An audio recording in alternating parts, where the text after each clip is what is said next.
Kami persilahkan dari fraksi Gerindra, Prof. Johar. Ya. Persilakan, Prof. Terima kasih, Ketua. Assalamualaikum warahmatullahi wabarakatuh. Pimpinan dan seluruh anggota yang hormati, seluruh tamu-tamu berbahagia hari ini, ya kita sudah terharu ya mendengarkan. Dan ini bukan yang pertama, kita pun ke daerah, tangis-tangisan itu selalu kami dapatkan terhadap kondisi keadaan kita sekarang ini.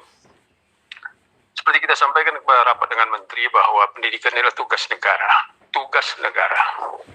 Tapi ke negara kita, pemerintah belum mampu, maka diminta masyarakat bantu, maka berilah yayasan-yayasan perguruan tinggi pendidikan swasta. Dan juga penyediaan guru itu tanggung jawab negara. Itu sudah berkali-kali kita sampaikan kepada pemerintah, tugas negara adalah menyiapkan guru-guru, tapi karena belum mampu, maka diminta masyarakat. Nah, oleh karena itu kita sudah sepakat dengan desakan dari kita teman-teman Komisi 10, ya, akhirnya disetujui pengangkatan 1 juta guru honorer menjadi guru. Nah, tapi kita juga minta syarat waktu itu tidak ada tes karena mereka sudah dites oleh kondisi itu. Ya, jadi guru-gurunya sudah berpengalaman, pengabdiannya itulah sebagai tanda terima kasih pemerintah terhadap mereka. Nah, kita baca di Undang-Undang Nomor 5 tahun 2014 itu tidak ada tes, ya langsung bisa diterima. Ada undang-undang lain mengatakan kalau menjadi PNS harus dites, oke lah. Tapi itu hanya syarat saja, ya syarat saja. Nah, oleh karena fraksi Gerindra secara resmi telah menulis surat kepada pemerintah untuk menerima 1 juta guru ini tanpa tes. Ya, secara resmi sudah disampaikan kepada pemerintah, itu diingatkan oleh fraksi kami untuk diperjuangkan di Komisi 10. Nah, kita sudah tahu sekitar 7 tahun sudah pemerintah tidak mengangkat PNS guru. 7 tahun. Dan setiap tahun puluhan ribu guru pensiun. Ini krisis. Pendidikan Indonesia bisa SOS. Seandainya tidak ada penghargaan apapun terhadap guru-guru swasta ini, guru-guru honorer ini, ya tadi ada disampaikan mogok, sponsor mogok, maka ya pendidikan Indonesia akan close. Masa depan bangsa ini akan dipertanyakan. Nah, ini harus disadari oleh pemerintah, terutama menteri-menteri terkait tentang ini. Nah, oleh karena itu salah satu contoh, tolong ditayangkan, Mas Gianto. Nah, ini pengumuman yang pertama, jadi guru di dapil saya, Indawati, guru Sembiring, nilainya tinggi sekali. Ya, dia tinggi. Ya, tadi dikatakan oleh si Mas tadi, yang dari DPRD Bulukumba, sampai ada yang kenduri, ada yang potong kambing. Tapi kemarin pengumuman berapa hari yang lalu, yang kedua, tolong Mas. Yang kedua, pengumuman yang kedua, nilainya nol. Bayangkan, ya, penderitaan seorang guru yang sudah mengabdi sekian tahun, tidak dapat apapun nilainya. Ini langsung saya temui Dirjen GTK, akan kami periksa Pak, Ya, dengan kaget, ya, mungkin kaget, dan saya beritahu sama Kepala Dinas Pendidikan Kabupaten buat surat resmi kepada Menteri tentang hal ini. Ini salah satu, mungkin banyak lagi yang seperti ini. Korban-korban dari, ya, kata teman ini permainan operator lah apa, jadi suka-suka hati, tidak ada penghargaan sedikit pun terhadap nilai yang mereka dapatkan pada awal yang pertama. Ini adalah SOS pendidikan kita kalau ini tidak dibenahi. Jadi saya minta saudara menteri mudah-mudahan mendengar ini, perbaikilah ya kinerja saudara sehingga saudara bisa diharapkan bisa menempa masa depan yang cemerlang bagi bangsa ini, bukan hancurnya pendidikan Indonesia ini di masa Anda sebagai menteri. Jangan sampai itu terjadi. Di catatan sejarah, jangan sampai ya kehancuran pendidikan ini di tangan saudara menteri. Ya, saudara menteri harap ini dengar, jangan sampai cacat pendidikan Indonesia ini di tangan Anda. Terima kasih. Mohon maaf. Assalamualaikum warahmatullahi wabarakatuh. Terima kasih Prof. Johar, catatannya, responnya luar biasa, termasuk menyampaikan kasus di Sumatera Utara. betapa itu suasana yang sedang kita hadapi semuanya di kabupaten kota di seluruh Indonesia. Dan sekali lagi akan terus kita kawal menyangkut soal perubahan-perubahan ini. Bapak Ibu sekalian, saya lanjutkan karena Nasdem tidak ada yang hadir fisik. Saya persilahkan dari fraksi PKB. Kami persilahkan Bang Andi dulu, nanti Pak Bisri. Silakan Bang. Assalamualaikum warahmatullahi wabarakatuh. Terima kasih pimpinan, Bapak-bapak Ibu semuanya, dan tentu saja kepada perutusan dari Ibu dan Bapak, juga anggota DPR dari anggota-anggota DPR dari Bulukumba. Alhamdulillah, sama dengan yang lain, itu WA kita ini Pak Ketua siang malam itu terisi. Kita melihat juga kemarin Pak Dede itu dimarah-marahin ya Pak. Dimarahin Pak di YouTuber beliau. Jadi kita ini hampir setahun di tempat ini, di koridor atas itu datang guru honorer bukan kali, melodrama, perlu tangisan, dan kita di sini ya mohon maaf tanda kutip kita keras kalau ngomong dengan Mas Menteri. Jadi apa yang disampaikan seperti tadi, saya garis pertama Pak Bupati Bulukumba menitipkan tentang skema pembiayaan, penganggaran, penggajian, itu sudah kita tanyakan. Pak Menteri gimana? Tapi diomongkan lisan, tidak tertulis.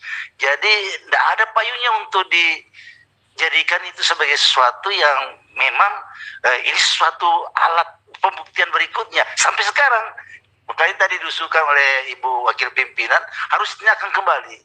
Dan pasti kita tanyakan, Pak Menteri sesungguhnya ini larinya persoalan kemana? Dau itu, semua bupati, kabupaten dan kota itu ya takut gubernur untuk seperti tadi itu dengan berapa porsi, berapa harus diterima tidak. Kalau diterima tidak digaji, siapa beban kami di APBD tidak kuat semuanya. Itu sudah berkali-kali juga kita singgung, dan saya juga sampaikan kepada Bapak Ibu semuanya sebagai panja, tidak kurang kita dengan suara ada Pak Profesor Maliki, Profesor Johar, dan semua pimpinan itu afirmasinya enggak kurang-kurang. Persoalannya di mana singkarutnya ini persoalan tetap menjadi tanggung jawab kita di pimpinan dan anggota Komisi 10 untuk terus menyuarakan juga sebagai penyambung lidah, sebagai bagaimana ini tujuan-tujuan yang diperjuangkan Bapak Ibu semuanya bisa disampaikan. Saya laporkan juga kepada pimpinan, setiap saya ke dapil itu ditemui oleh Wajo, ditemui oleh pernah Bulukumba, ditemui oleh semuanya. Itu persoalan kita kalau ke resesi itu ya persoalan honorer ini. Jadi sebetulnya sampai mimpi-mimpi kita juga mimpi honorer itu. Bagaimana caranya? P3K sudah menyerah, mereka sudah menerima P3K untuk tidak jadi ASN, tapi lihat pengumuman kemarin yang disampaikan oleh Profesor Johar barusan itu sungguh-sungguh melodramatis, karena yang tertinggi nilainya keluar lagi pengumuman berikutnya tidak masuk. Ini apa yang terjadi? Artinya bukan komputernya yang salah, operatornya. Ya, ini operator. Jadi Bapak Ibu semua tadi itu saya juga selalu dalam hati yang paling dalam itu, mumpung sudah 2 tahun di sini, sebelumnya di Komisi 1, di Komisi 5, datang ke tempat ini melihat persoalan, ini persoalan bangsa ini. Bukan persoalan main-main, bukan persoalan proyek jembatan yang dibangun, jalan yang dibangun. Ini persoalan generasi. Saya ke Jawa Barat, ke Jawa Timur, katanya 50.000 akan pensiun guru. Besok habis, tinggal 2 tahun lagi. Lah, siapa penggantinya? Ini nih. Jadi apa yang kita bicarakan dan berkali-kali kita bicarakan yang Bapak sampaikan semua tadi itu, terutama Ibu berdua, itu bagian yang menjadi mimpi mimpi buruk kami juga kalau tidak tercapai itu. Mimpi buruk kami. Kami tidak tenang duduk di tempat seperti ini, digaji, duduk mendengarkan, tapi hasilnya ya seperti yang kita lihat bersama. Jadi saya melihat ini, saya buka HP sekarang ini, apa yang disampaikan sebagai contoh konkret kan DPR Bulukumba, ini sudah viral lagi nih di Bulukumba. Untunglah Bapak, jadi mungkin Pak Pahidin dan kawan-kawan ini, Pak Ketua DPR, nanti Pak Bupati kelihatannya ikuti nih, Bupati Bulukumba ini. Iya, jadi pertanggungjawaban Anda juga sampai di sini dan untuk dikomunikasikan bahwa apa yang amanah yang Anda bawa dari sana itu sudah dibicarakan di sini. Jadi persoalannya tentu saja tindak lanjut dari panja kita, Bu ya. Panja tentang ini, karena kalau tidak persoalan ini akan kalau ditunda akan bertumpuk. Yang pertama sudah selesai. Yang pertama banyak membuahkan perni-perni persoalan. Nanti dibuka lagi, belum selesai persoalan pertama tadi, bertumpuk lagi persoalan sampai yang kedua, yang ketiga. Artinya memang tidak ada kemajuan. Kalau disebut tidak ada kemajuan, nanti orang bertanya, mungkin tidak ada niat baik dari pemerintah. Nah, kembalikan lagi kita ke anggota Komisi 10. Bagaimana perjuangan Komisi 10? Tentu saya seperti yang saya disampaikan oleh Bapak semua tadi, perjuangan itu tidak pernah berhenti di kita, tapi ya memang harus saling kolaborasi kalau istilahnya yang baik itu. Kalau tidak pada kolaborasi ya saling ini.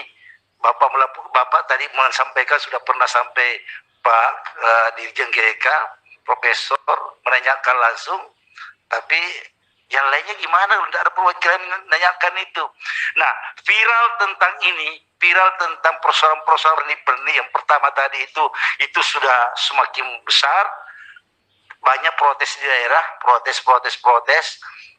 Dan ini tentu saja protes itu mudah-mudahan Mas Menteri Nadiem ini mendengarkan, aparatnya mendengarkan.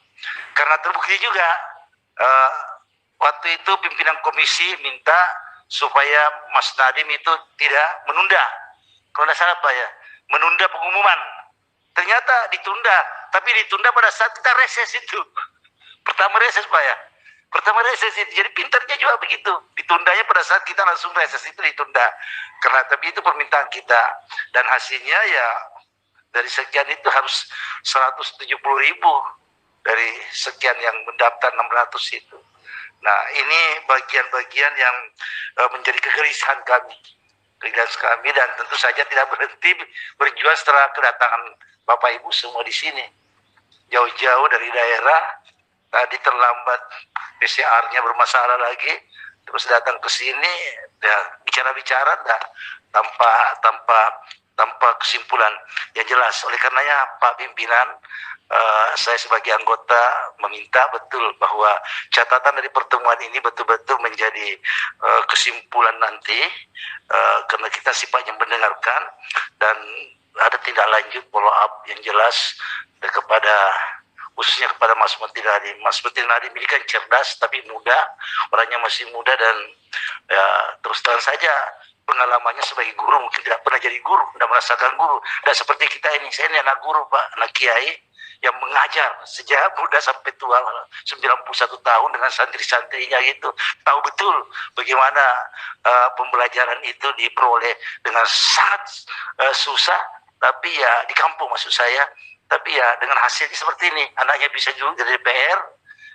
dan saudara-saudaranya bisa jadi orang karena mereka ini guru-guru ini. Kalau kita mereka itu ya kita tidak jadi orang, tidak jadi apa-apa.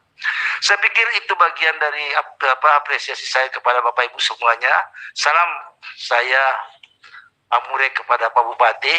Saya pikir bukan cuma Pak Bupati Bulukumba yang geger tapi Bupati Bone, Sidrap, Maros, Sinjai, semuanya begitu yang dari Dapil Sosial 2. Saya pikir itu pimpinan yang ingin saya sampaikan. Assalamualaikum warahmatullahi wabarakatuh. Waalaikumsalam. Terima kasih Bang Andi. Pak Bisri, Pak Bisri. Assalamualaikum warahmatullahi wabarakatuh. Pimpinan dan teman-teman Komisi 10, Bapak-bapak, Ibu-ibu yang hadir yang kami hormati.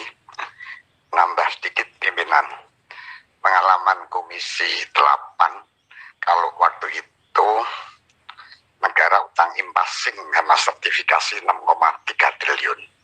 Sehingga kita sepakat mengundang Bappenas, mengundang Menteri Keuangan, ya, Menteri Agama.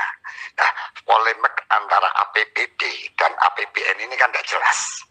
Sehingga saya minta pada pimpinan bisa mengundang Menteri Pendidikan, Bappenas, kemudian Menteri Keuangan. Sebetulnya di mana, dan mungkin satu-satunya jalan itu pengalaman Komisi 8 ya Mas Fikri ya, sehingga 63 triliun juga bisa.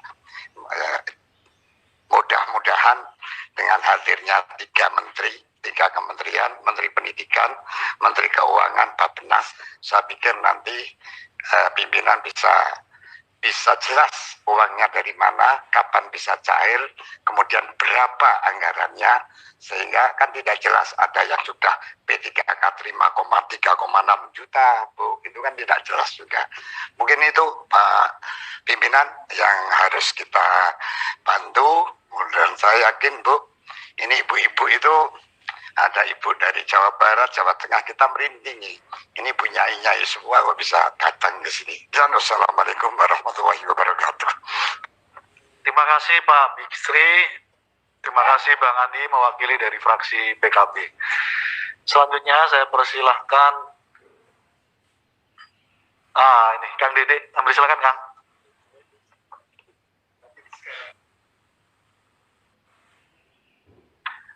Izin Ketua, terima kasih. Assalamualaikum warahmatullahi wabarakatuh. Teman-teman dari Bulukumba, DPRD yang luar biasa ini, perjalanannya pasti jauh sini. Teman-teman dari Jawa Tengah, dari Jawa Barat, Ibu Lina, dari Jawa Timur. Saya bingung harus ngomong apa lagi, karena hampir semuanya ini saya rasa sudah menyampaikan. Tetapi mari kita lihat sebuah gambaran yang sederhana. Anak kita sekarang hidup dengan Google. Kita dulu tidak hidup dengan Google, kita mencari segala sesuatu dari guru.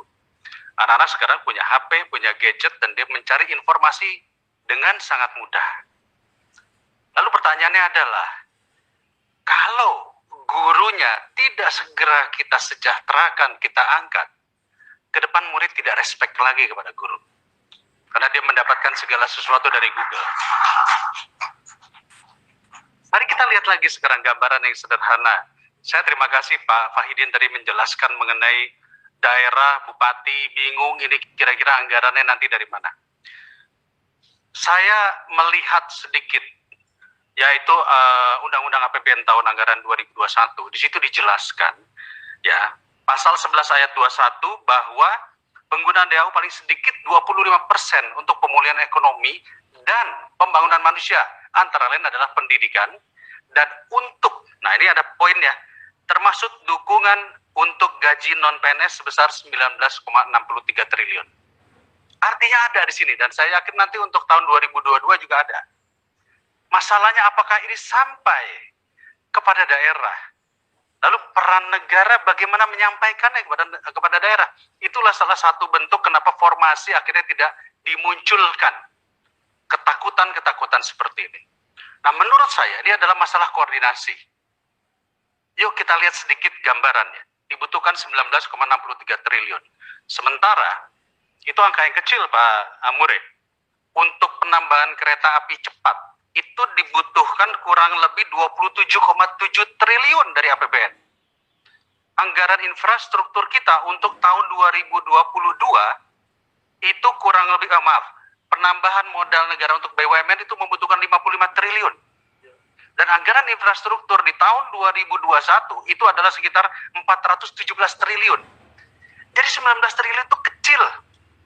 Jadi saya membayangkan dalam kesempatan ini, nanti kita pasti akan kita diskusi dengan Mas Menteri, tetapi saya ingin membayangkan, Pak Jokowi itu sudah sangat luar biasa ketika kemarin berbicara soal pinjol. Berantas pinjol. Oke? Pak Jokowi kemarin juga sudah sangat luar biasa ketika mengatakan bahwa PCR harus turun 300.000. Semua bergerak.